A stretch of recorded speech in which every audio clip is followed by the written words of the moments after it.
What did that latest task force work tell us about the appetite on policy around the world for enabling private finance? I think the main message of the task force report is that over the last 10 years, now that we're about to celebrate the 10th anniversary of the Paris Agreement, we've seen incredible development when it comes to policies that are designed to support companies, large companies and financial institutions in their efforts to transition to net zero, but also to a much more resilient and sustainable from an environmental and social perspective business models. Very interesting. What we've seen is that that development has happened in advanced as well as in emerging and developing markets.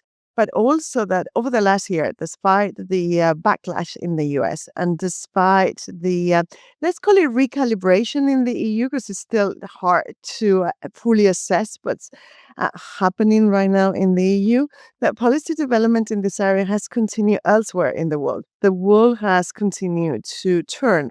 And really interesting, 3/4 of all the policies adopted last year was outside of North America and Europe.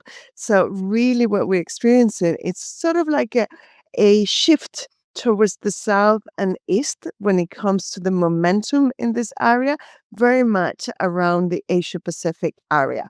So I think that is an incredible, very powerful message to investors, but also policymakers that might be in these in Europe and in the US rethinking some of the policies. Because what we're seeing is that, look, whether you impose them or not impose them, or you develop them and you have a hand on them, the transition plans, things like transition plans, taxonomies, disclosures, any large company or financial institution that wants to operate internationally will have to move towards that. And this is the power what is happening in the world.